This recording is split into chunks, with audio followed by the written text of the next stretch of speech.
So Donald Trump calling the State Department under Hillary Clinton a vast criminal enterprise, in his words. A judge has now ordered the department to release another big batch of her emails, and the judge says he wants them before the election. He wants to see them in mid-September.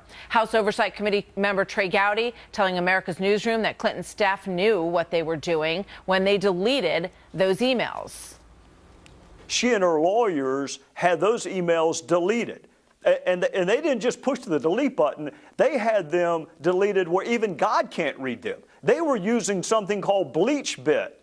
You don't use BleachBit for yoga emails or for bridesmaids emails. When you're using BleachBit, it is something you really do not want the world to see. Well, I had never heard of BleachBit. I think most of us hadn't at that point. Joining us now to talk about it, the author of Clinton Cash, Peter Schweizer. Peter, welcome. Good to have you back on the program this morning. You know, when you think back in this story, and you think about Hillary Clinton standing there and telling the press at the first questions about all this, she said, you know, I used a BlackBerry because it was more convenient, right? It was a mistake. Right. So now we've gone from I used a BlackBerry because it was just more convenient for me to I used BleachBit to scour the server to get rid of the emails. That's a pretty long distance to travel. No, you're exactly right, Martha. And here's the thing that I think is so vitally important for people to recognize. The whole controversy and scandal over the emails and the Clinton Foundation are joined at the hip. The reason they set up the private server, I now believe, and the reason that they tried to delete these emails is when you are engaging in pay-to-play on a global scale, as you were with the Clinton Foundation, you need a means of communication, and email is the way to do it. You can't do that on the official government network because it might be detected. People can file Freedom of Information Act requests, so you need to set up a private server. These two scandals are connected.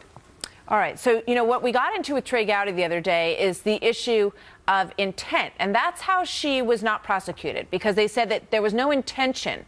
In fact, Director Comey, and we're going to talk more about this later as well, said there was no evidence of, quote, clearly intentional and willful mishandling of classified information.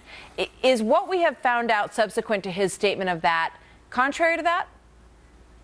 Well, I think as it relates to pay-to-play, we have. Look, the firewall for the Clinton Foundation, when Clinton Cash came out and with Fox News and other people reporting, was, well, there's no evidence that you see the flow of money and you see favors done, but there's no evidence that those events were connected. It's just random chance. What we now have with these emails coming out from Citizens United and from Judicial Watch is very, very clearly that if you are a foreign oligarch who gave money to the Clinton Foundation, the way to get access, the way to get meetings with people, the way to get action on specific items was to email the Clinton Foundation and to have them contact the State Department. So I think intentionality is there, and I, for the life of me, don't see how this cannot be the subject of a federal investigation, because you've got political figures from Alabama, places in Virginia, New Jersey, in jail on far less evidence than what the Clintons appear to have done here. All right. Kim Strassel wrote a very good piece in the Wall Street Journal about all of this morning. Let's put up a quote from that piece. It's entitled, "The U.S. Department of Clinton.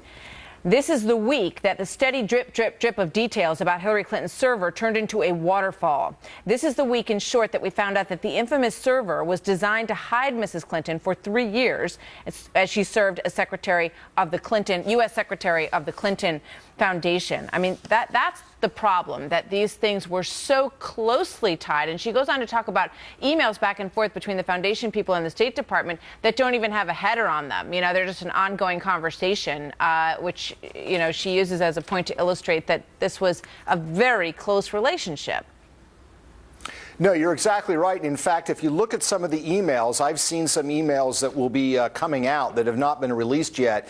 If you look at those emails, they have certain categories, category red, category green, category yellow, those relating to favors wanted by the Clinton Foundation or by their donors. And those requests going to the State Department are category red, which appears to be the highest priority. So they had a very sophisticated means of communication. And this was not, as I think she points out that in the column. This was not just a case of a couple of favors being asked. There is a torrent of communication between the State Department and the Clinton Foundation, and Hillary Clinton, in her testimony before the Senate Foreign Relations Committee to take the job, and in a written agreement with Barack Obama that she committed to, she said that there would be no interaction between the Clinton Foundation and the State Department. They blew that completely out of the water. Which goes to the answer to the question, perhaps, which Charles Krauthammer claims was never answered. Why did you set up a server at your home?